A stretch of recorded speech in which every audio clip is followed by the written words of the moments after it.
I have a question, Pete. Go.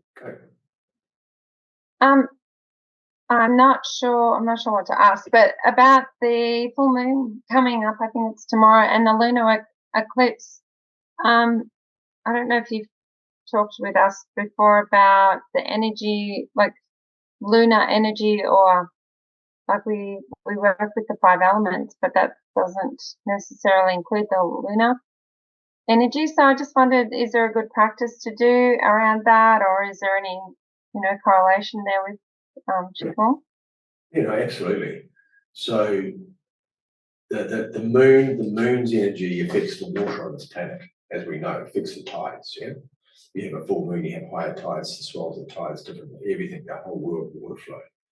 So then, if the moon has an effect on the water, then the exercise to do it, the water exercise, which you want to do with the kidneys and the bladder, and they will balance out the water element inside your body. Remembering if your energy is really balanced and you've got lots of energy, when the moon, you have eclipses, because the eclipses have an effect on you as well. The effect will be minimal because your body can adjust really quickly because it's got plenty of energy. If it's time to run down on the moon, now it's going to affect not only the balance inside your body, it'll affect you emotionally and all sorts of things. That's why they have the werewolves come out, during the full moon, because it affects people emotionally. It has a huge effect. But the more balanced you are, the less effect it has on you. I remember when I was young, every time there was a full moon, I couldn't sleep. I'd be wired. I'd be wake up. I don't want to wake right because I usually sleep pretty well. And I'd open the curtain, there's the moon every time. I don't have that effect anymore. Full moon, I sleep just like no matter what it is now. It doesn't have the effect. But I know when I was out of balance, the moon had a huge effect on me. So the eclipses, because it's to do with water. So how you balance it, to answer your question, Robin, would be to do water exercises.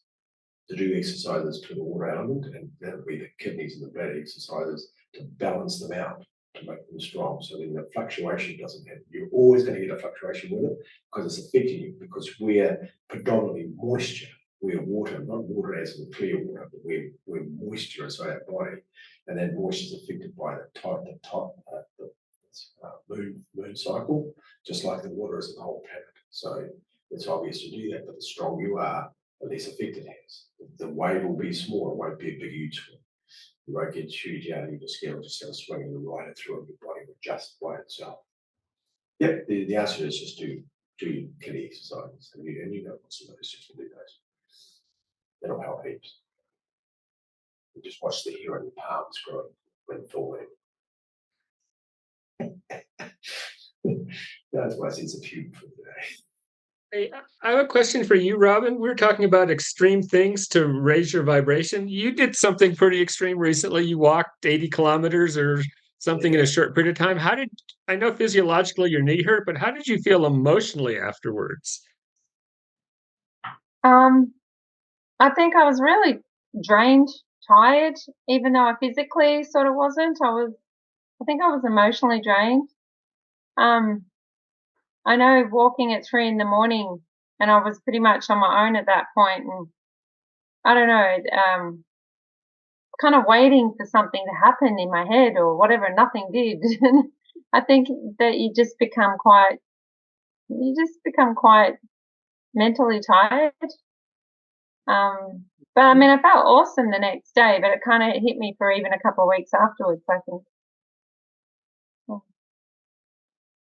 I'm not bad though. Like, I didn't fall in a heap or anything. I was just really tired, but not physically. Physically, I was good to go. I could have gone again the next day. But yeah. It's interesting. It's a great question, Mark. It's a great question because inside 80 kilometers of walking, you're going to be inside your mind.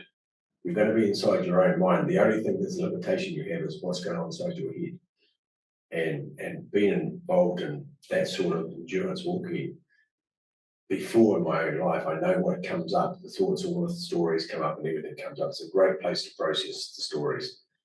And part of that is the letting go when you're walking, and then it just goes away, and then you're just walking and nothing really matters. But I'm sure, Robin, you've had that in your walks because you've done a lot of endurance walks where it just disappears, all the chatter stops, and you're just in this other world walking. They get it through marathon running too. They get to that place where you're just in another world and you're just running and you're not actually doing anything. And so, Robin, I'm sure you've had that, haven't you? Where you've just you disappear and you just walk. Yeah, I think that at that 3 o'clock in the morning time. But Yeah. but then we walked up this crazy, crazy hill in the bush, and that's okay. We were going up, and then people started coming back down, and we realized we had to come back down it.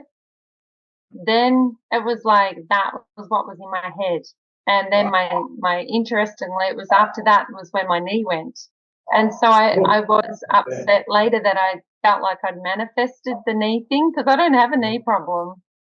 And I was cross at myself afterwards. I'm like, you made that happen, you know. But because physically, otherwise, I was good to go. Every other part of me was good to go. My knee just stopped, and it was like, yeah. So That's fantastic.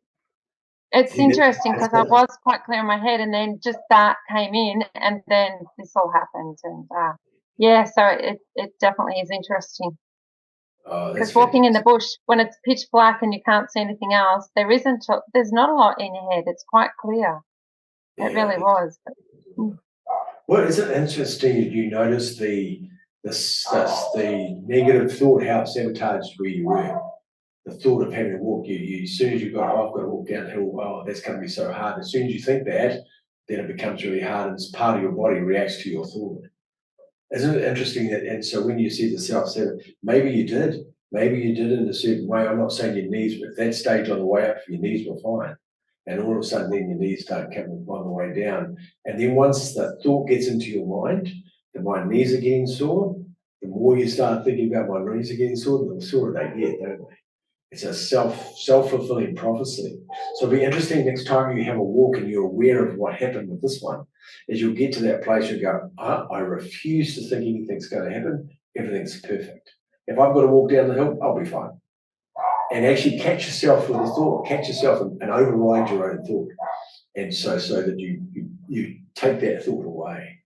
Now, I only say that because I know this, and I know this because when they do the selection in the military, when we get coaching people for this place, because they get into this place, they do 200 kilometers an hour without a break. And you get to a place where as soon as something starts getting painful, it catches your attention. And once it gets your attention, then you keep focusing on the pain, the pain gets bigger and bigger and bigger and bigger, till it gets to the stage where you can't actually move. And then it's overrides you, and then the people fall off the course because of it. And the key to it is acknowledge it's painful and then just let it go and just keep going, not even and refuse to let the pain have any notice. So because as soon as you do that, then the mind starts using it as a reason to stop. And you'll get to the certain stage where just the story gets so big, and then you have to stop because the pain is so intense, but the story's not that big as well. And that's a mental thing. How do you override that mental thought? And for you to actually pick up the fact that you might have manifested that even more by the thought, well, now that's a great opportunity the next time when you get to the same place and you go, oh, it's going to be hard walking down. No, it's not. I heard you, mind. I heard what you said then. I refuse to believe that story. I'm not going to play that story. Everything's going to be fine. And I can see myself at the end of the 100 Ks and my knees are fine, everything's fine, and I'm feeling fantastic. And then bring that thought to you. And I'm not saying it's an easy thing to do. I'm just saying it's a mental thought. And maybe you saw this one because it wanted, see, I always believe in things happen for a reason. It wanted you to know this so that it showed you how strong your mind is. And it manifested your thought for you to see how it is you see it. It was nothing wrong before that, and all of a sudden it just happened. And so maybe this was your lesson already to show you, this is all the Qi Gong, to show you how potent your thoughts are and how they can override anything else, actually create the thing in your body just by your thoughts. And maybe this happened for you to learn this. So the next time we get to go and practice it, and this conversation will come up, you'll be walking in the next one, the next 100 one you're walking, you'll come up the same, you'll get to a place you go, there's that voice again. Shut up, I'm not listening to you. Nothing's going to happen, my body's fine. And it'll be a great, and please feedback, because you know that you're going to get to this place again, or a place that you catch yourself with a negative thought. And tell me how you got on when you refuse to let the thought go anywhere else except the thought. I think it's a beautiful practice what's happened, and I love that you shared this with us. I think it's really important for all of us to understand how we can, with our own mental thoughts, affect everything. It becomes reality. Our thoughts become our own reality. And so I think it's a really beautiful thing. But you caught yourself doing it, which I think is fantastic. I want to see what happens. Yeah, 100% agree, because I don't eat much when we're doing that. I couldn't drink much either. You just really, I would have gone the whole thing not eating, but I made myself eat at like 45 k's, because I know I've hit the wall around 50 k's before. So I was all good getting through all that, and yeah, like it was just very clear to me that that's what I'd done. So yeah, and be okay that you did that, because that's part of the learning. Sometimes you've got to go back a couple of times, do the same thing a couple of times, and go, okay, I did the same thing twice. I'm going to do it again. And catch your thought, catch the mind this time, because now we've talked about it in here, and we've talked about it the other day, you and I anyway. So we've talked about this thing happening, and we go, okay, so that's the process, right? I'm aware of it now. It's not going to sneak up on me without me knowing. As soon as I have the thought, I go, well, there's that thought. Yeah, good try. It's trying to do it again. I refuse to play the game. And I'm intrigued now that you've become more consciously aware of the thought. And not that I don't think you were consciously aware of it at that time as well, but now we've talked about it, you've given yourself way more power to challenge the thought.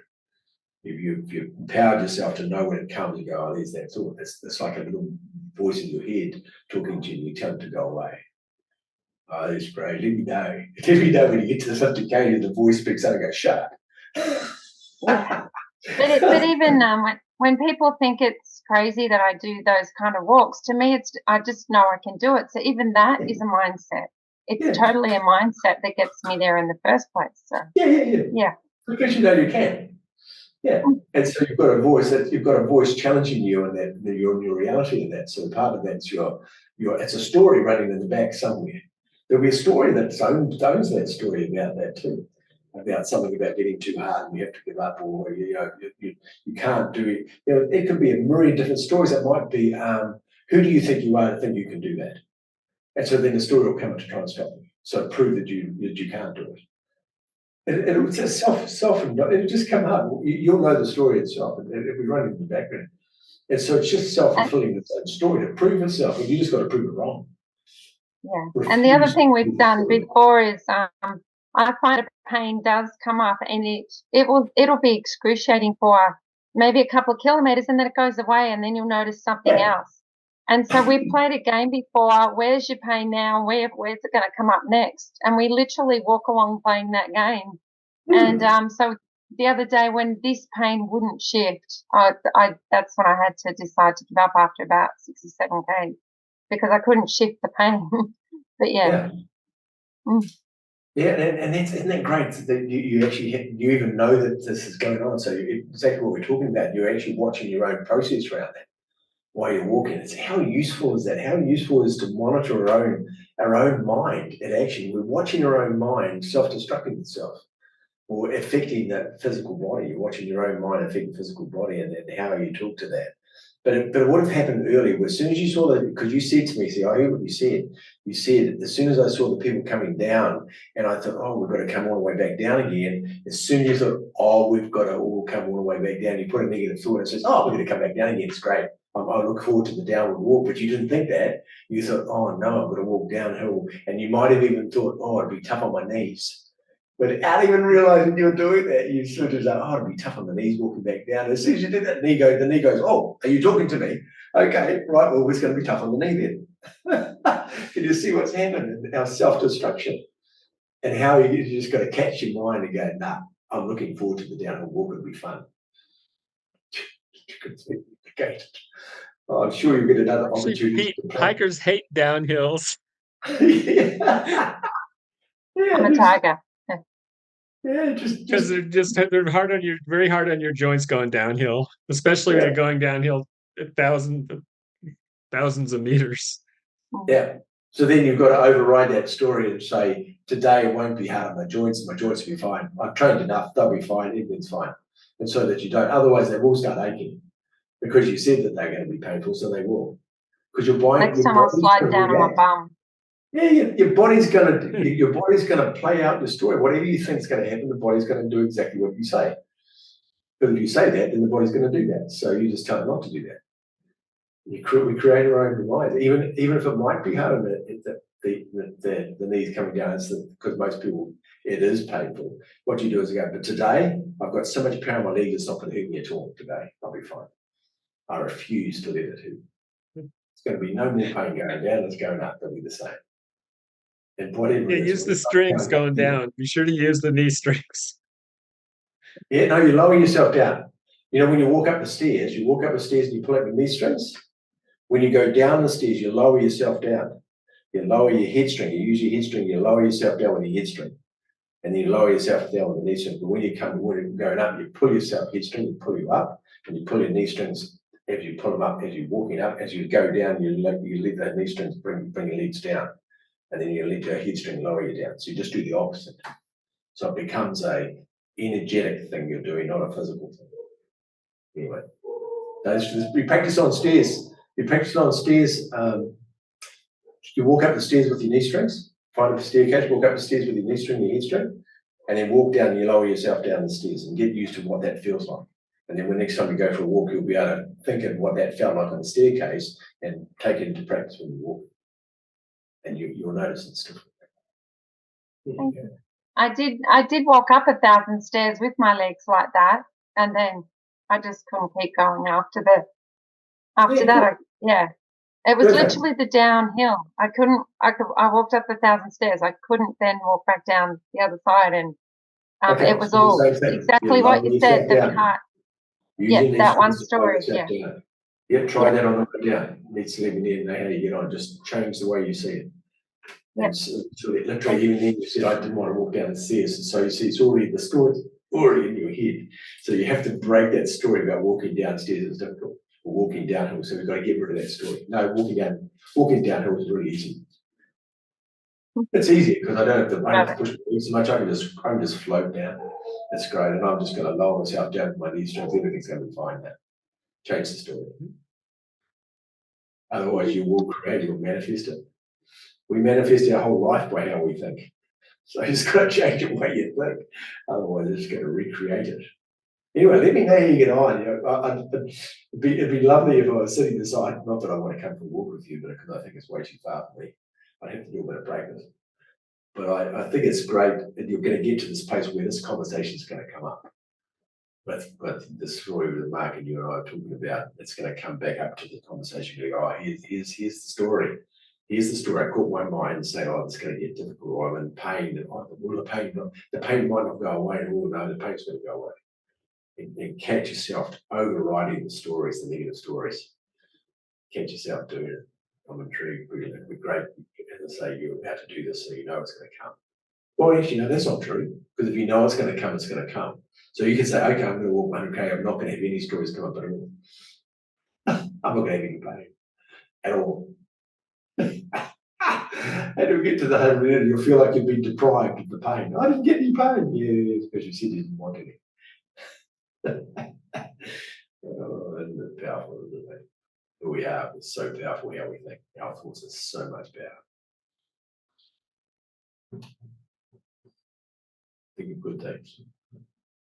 Anyway, any more questions? Are we done for the day? Was anybody else like to say anything today? Okay. Variety conversation. What's our focus? Can you hear me? Yeah, can indeed. Speak up. Oh, yeah. Sorry, I came in late. I'm in Australia. Got the time difference wrong. But yeah, it's lovely to see you guys here. And I've sort of been practicing Qi Gong for about 4 years, so I still feel like a beginner.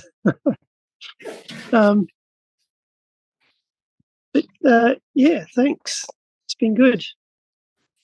You're welcome, Jason. It's nice to hear from 4 years of Qi Gong. That's fantastic. I think we're all beginners, Jason. I don't think we ever get to the end of this. I think we're all learning. So I don't think it's a year thing. I think it's just a life thing. So well done. And whereabouts in Australia? In Melbourne. Oh, okay. Yeah. Oh, very good. So just recently, it's been interesting to find different practices, and I sort of see similar things that I've learned and go, oh, well, that's that, but it's slightly different. It's like, but it's still the same practice. It's like, so you get different perspectives on different methods, and that's really sort of valuable.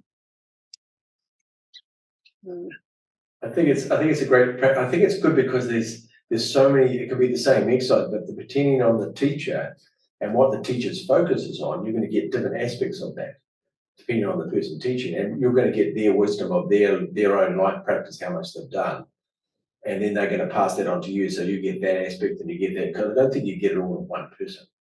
I've had lots of teachers. I mean, I get different pieces from all of them because they have different focuses. But I think it's just really useful. And the big thing with Qi Gong, it's this ever changing, ever growing thing. It's not, I do the exercise, I get the same thing every time. It doesn't work like that. It keeps changing. You keep growing, it keeps growing, and everything keeps moving. So it's such a great practice. It's never the same. Every practice is different. That's really cool. What system do you practice, man? Sorry.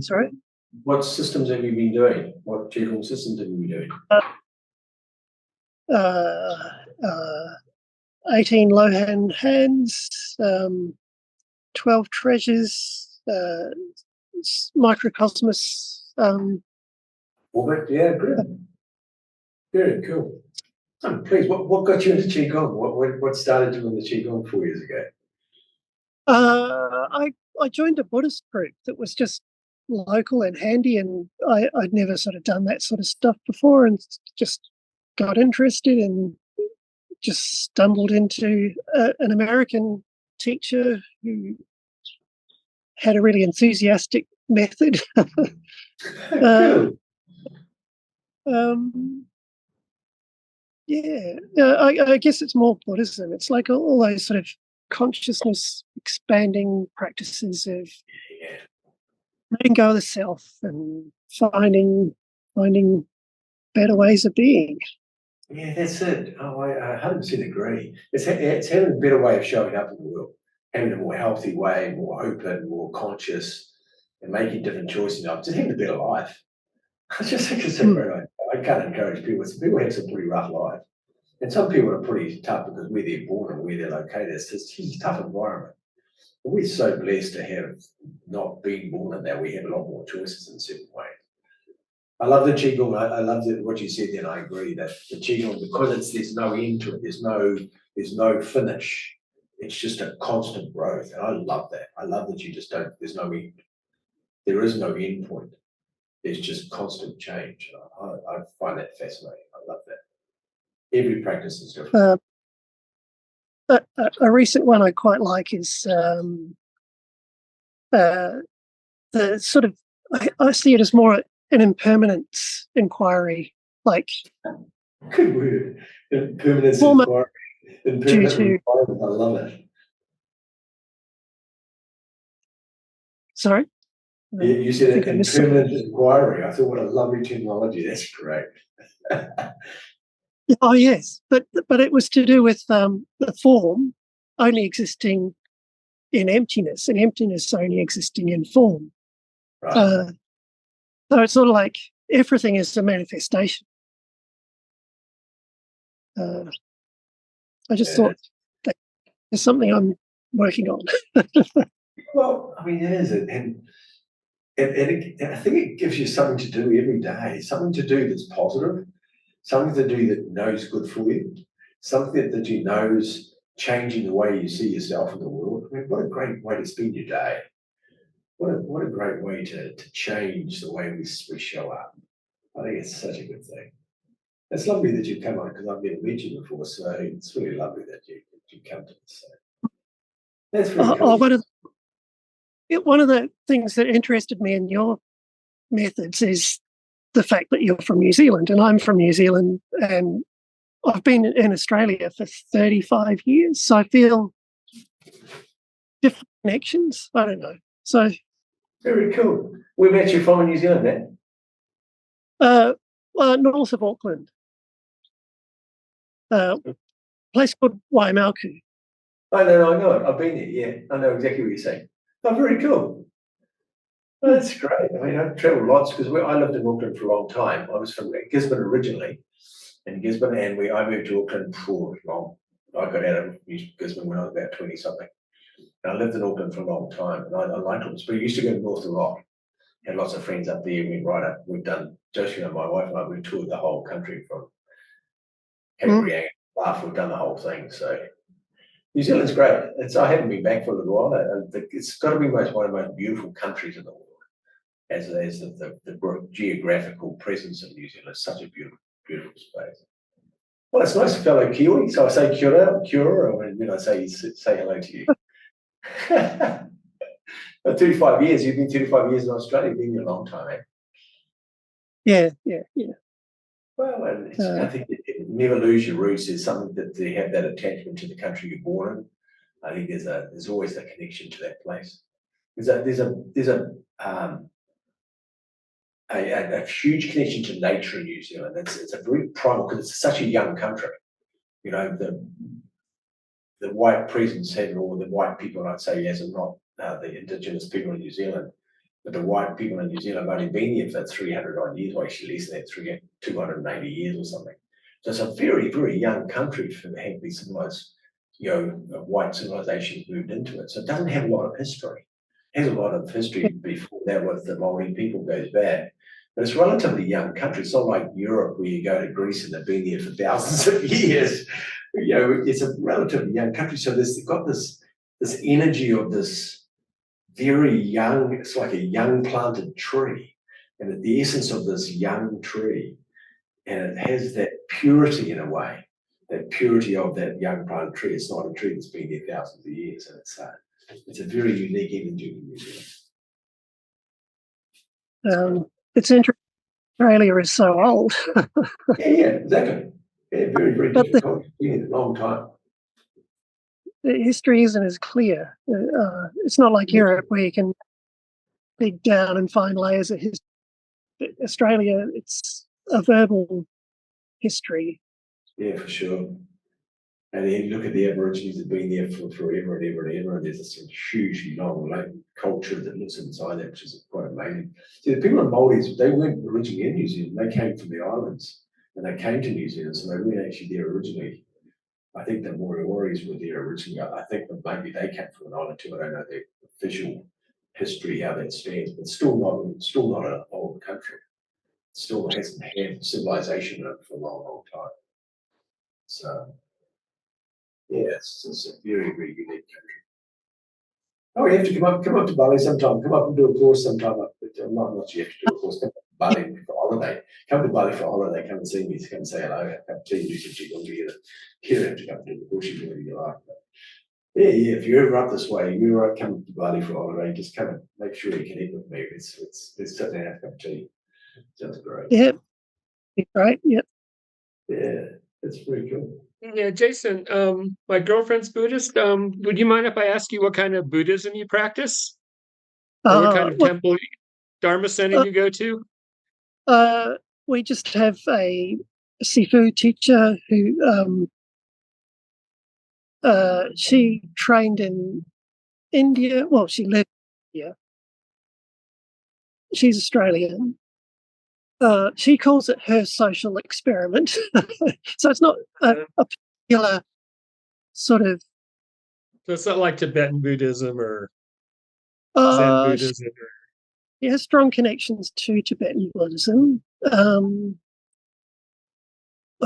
sort of master or mentor is a sort of British scholar, Christopher Titmuss in Totnes.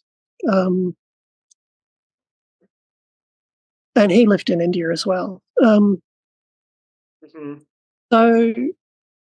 yeah, it doesn't have any strict sort of methodology to it. It's more a small group. Or a long lineage. Yeah. Well, Buddhism does have the long lineage, and there is connections. Right. It's very free form. Whatever we explore, we express. It's part of her exploration in the Buddhist culture and understand and her adventure into her learning and her experience, which is really cool. Passing that on is such a great thing. You'll do the same thing, like pass it on too, so it's great. If you're not already doing that. You pass it on by being yourself. You pass it on by showing up in the world as a different person. You pass on the vibration of that to the world just by being you. It's very, very cool. If the teachers help, they can't help but affect you. They can't help but affect how you show up to people, how you show up to yourself. And that's the challenge. We're constantly negotiating how to turn up and continue with whatever life throws at you. And as we've been talking about, we caught that last part of the conversation. You've got to be careful what you think, because you've got to manifest it. So you have to be become more mindful of how we think, because we realise our mind has a lot more power than we think. Our intention has a lot of power. Our thoughts. Yeah, very true. Oh, it's lovely that you come and join the chat. You're very welcome anytime. Thanks. Come and do a class. I don't know if you know about my weekly classes. I do weekly classes on Tuesdays. Tuesday mornings. I'll find that link. Yeah, they're go onto YouTube. Go onto the YouTube, and I stream them live on YouTube on Tuesday morning at 9 o'clock here Bali time. The advanced ones at 9 o'clock here in Bali, and then the beginners ones at 10. But you can do both if you want. Some people do both, but it's 9 o'clock on Tuesday here. So whatever your time delay is from this class, from whatever it is now, I can't remember what time it is here now.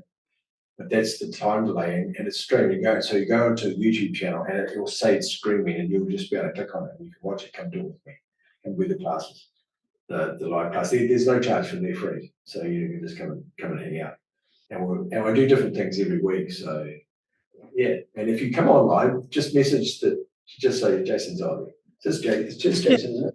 Yeah, just message Jason says hello, because I can't see who's on Facebook on YouTube, but if you write me a message, then I can see it, and so I'll say hello to you. So you're very welcome. Come to hang out, and you'll see all the advanced classes and all the beginners classes are on there. They're on a playlist on my YouTube channel, which is Forest Rock Qi Gong, and you can see them all there. And just go on and you can pick any class you want to do and do the classes. And now that you've met me, it's not just a person, somebody you don't know who's talking to you. Now it's me talking to you. That'd be nice. A fellow Kiwi. It's so nice that it's such a small group. You know, I get overwhelmed by big groups. So thanks. Well, I think in the community we have the Forest Rock community are really beautiful people, and we've got a particular group here now. This is more of the Australian, New Zealand, American group at this time frame. When we do this chat in the afternoon, which you can do the afternoon one, but it's not. We do them in two. One we do in the morning 1 month, and the following month we do it in the afternoon. So we get the European people. So the next Teahouse chat's in the afternoon. So we get all the European people that are part of our community. So we get a different group of people. So a lot of these people, they all know each other because they've done courses together with each other. So it's great to have people around the world practicing Qi Gong together and talking about the same sort of philosophy and understanding and sharing things. It's such a nice thing to do. And the world does. The media has made it so we can do this.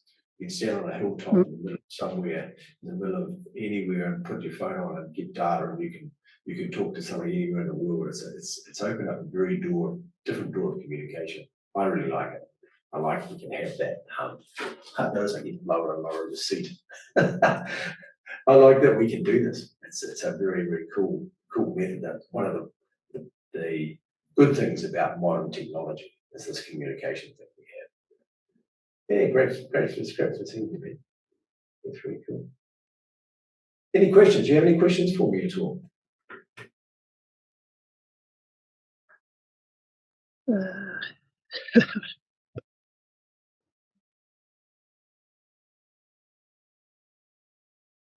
It's okay if you don't. It's just fine. So, and what explain when we bounce this down, go back and play it back. I think it's on YouTube as well. It's on the Forest Rock Qi Gong YouTube channel, and it's a playlist, and it's got the Teahouse chats. This is our third one we've done, and you can go back and play the start of it, so you can hear the beginning of this one before you come on. So you'll see what we were talking about before you came on, so you can catch that one up as well. There you go. You can see what we were chatting about. We were chatting about consciousness today, talking about all sorts of things. Mm. Very cool. Well, nice to see you. Has anybody else got any questions today? We finished today. We're done. And I'll see some of you this afternoon. So, Jason, we have another class, but it's for people who've done the 200-hour teachers trainings. There's a special class for them this afternoon. So I'm just going to speak to that for a second. So for the people, I'm going to see you this afternoon, for people in Europe or people that want to get out of bed early in America. I'll see you this afternoon for the Tai Chi exercise, which will be at 3 o'clock this afternoon, Bali time. And I'll see you on the program. We do a Q&A after that as well. But for everybody today, nice to meet you all again, and nice to meet you, Jason. Great to see you live. And for everybody else, have a beautiful day today, eh? And whatever you do, just stay present, stay relaxed, and stay happy. Sounds like a good idea. Do things that make you happy.